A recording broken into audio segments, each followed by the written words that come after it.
Oh, hey, Jeff. Oh, hey, Claire. Oh, Claire. Oh, wow. That's kind of a gnarly mess. I know. Do you need some help? Yes, I'm doing, I want to get the lights up on the tree, but I did a bad job putting these away last year. Oh, that's really tangled. Wow.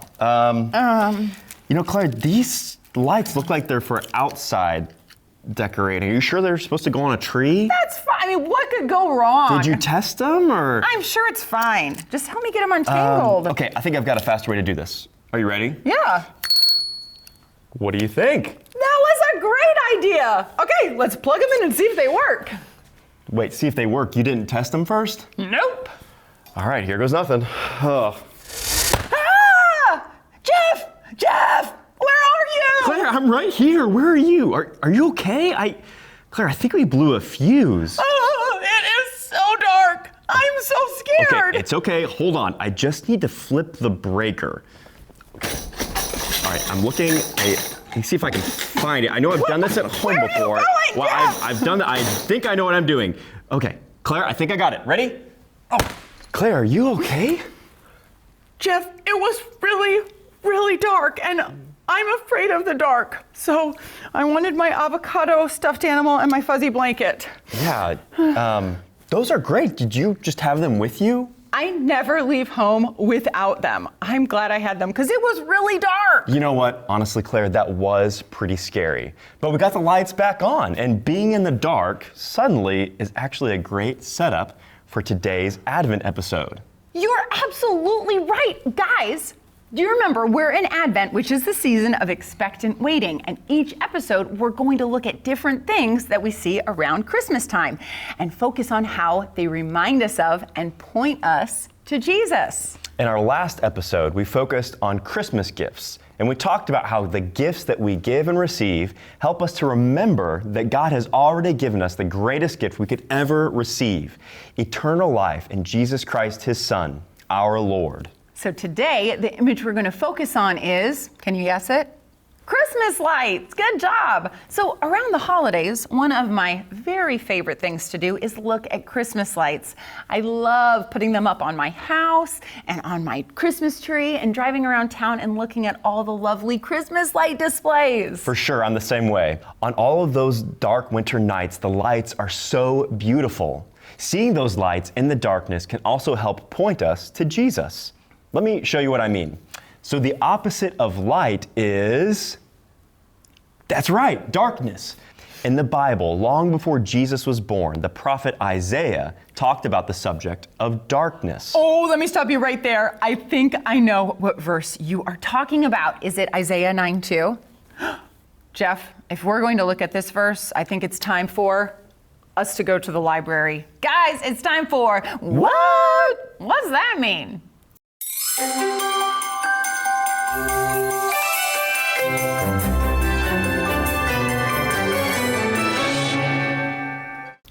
So Jeff, Isaiah 9:2 says, "The people walking in darkness have seen a great light. On those living in the land of the deepest darkness, a light has dawned."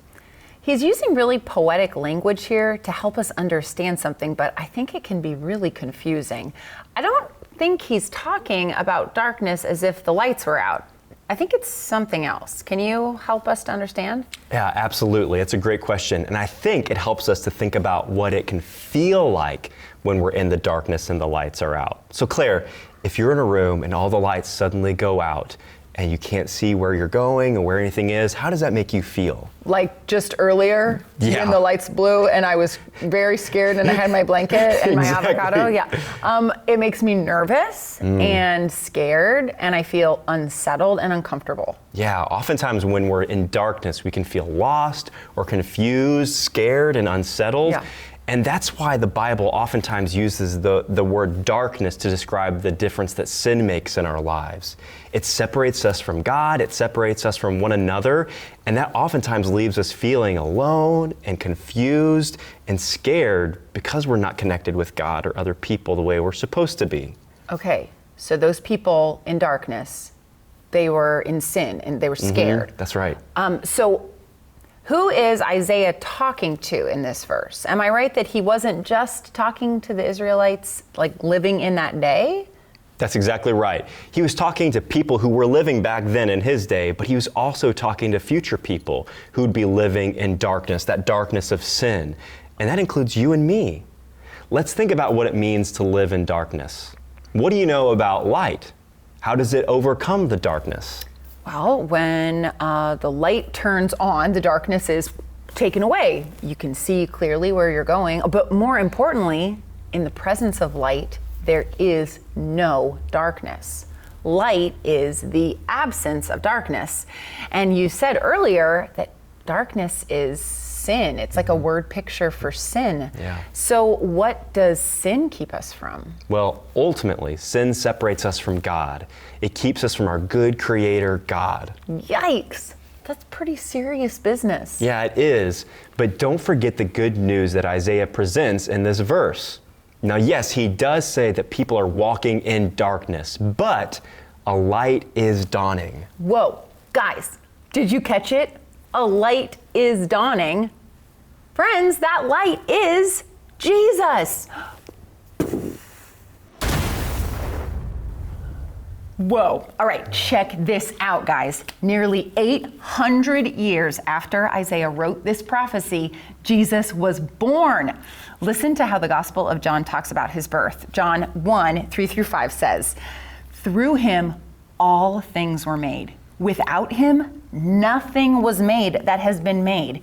In him was life, and this life was the light of men. The light shines in the darkness, but the darkness has not understood it." Exactly. Jesus is the light that shines in the darkness. He knew that he was coming into the world to be a light to the darkness, to save people from their sins and bring them back to God. He told people very plainly, "I am the light of the world. Whoever follows me will never walk in darkness, but will have the light of life." John 8:12. Guys, our world is dark. It's dark from sin. But Jesus is the light that overcomes that darkness. When darkness or sin overwhelms us, we can remember that Jesus is the light of the world. He overcame that sin and darkness. And that brings us back to our image for today. Christmas lights. Guys, Christmas lights aren't just pretty twinkling things that we can put on trees because we like the way it looks. When we see Christmas lights on trees or in buildings or around town, we are reminded of what they represent. Jesus, the light that came into the world and overcame the darkness. I will never look at Christmas lights the same way. Well, friends, it's time now for our super silly Christmas contest. Oh, again? Yeah, I think it's like an every episode kind of game.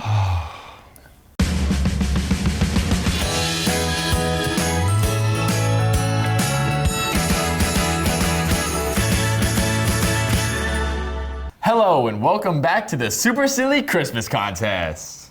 What's the contest today? Today's contest is all about lights. You two may be mega talented at decorating your houses with Christmas lights, but how well can you decorate doll houses? What? No way. This is way bigger than Claire's. I like this contest. We'll So, go with this. Not fair. Okay, that's more like it. Whoa, Dragon Doll House coming in hot. Here we go. Okay, what's the deal? Your goal is to light them up. So there are your lights. You can use the tape provided. On your mark, get set, go. Claire, what are you planning on doing here? Well, I'm trying like a wrapping technique around the tree section here. I feel like Jeff beat me on timing for our last game. Well, it's all about Timing the isn't always technique. what's important, is it? I just don't want to eat toothpaste and cookies. or mayonnaise and cookies. What's with it? Jeff, what are you trying for? This is actually a very European design, so you might not appreciate it watching now, but it's called the French wrap. The French you may have heard of wrap. the French Oh, tuck. This is course, a of French wrap course. with lights, and it's considered beautiful by the Jeff, people that's over not a in thing. Europe. Guy Hostington, he's making that up. That's not a real thing. I will right. be the judge of who's making what up. Okay. All right, your time ends in about 5, 4, 3, 2, 1. Hands up. Now it's time to test and see if your lights work. Right. What? Wow. So pretty, No! huh? Very festive. 'Tis the Jeff. season. Great job decorating. Claire, I'm sorry. No, that's like a technicality. No. Technically, you lost. Okay, fine. All right. I'm ready. It's time for these super silly punishment and reward. Okay, what is it? These. Jeff, your reward for winning is a honey bun. Oh, wow, a honey bun. Honey bun. Oh my gosh. And Claire, yours is oysters. Oh my gosh. They're from the sea. Oh my gosh. I don't think I. Oh, there's juice in there. I don't want to do this. I'm so sorry. Do I'm I so just sorry. swallow it? Do I have to chew it? You can chew it I if you don't would want like to to. chew it. I would not chew it. This one time I really actually feel bad for you. Oh. Okay. Should have made sure I your know. lights worked. I don't know what to tell you. You were the one that gave me the lights. I don't want to look. I don't want to watch Will it. you at least eat your cinnamon bun at the same time? Okay. I'll do mine with you so you feel a little Okay. bit better about what you're doing. Cheers. 1, 2, 3. Oh, All right, guys. so We'll good. see you next time Delicious. on Wow. Super Silly Games. Okay, that was again totally random. uh-huh. But it did give me an idea. I'm gonna go put Christmas lights on my actual house and tree. That's a great idea, Claire. Me too. See you next time, guys. Hey guys, if you like that video, hit the like button. If you want to see more, hit the subscribe. And remember to turn on those notifications with that little bell icon. See you later, friends. Open. On. By on, I mean open. On. Are my eyes on? I don't know, are they?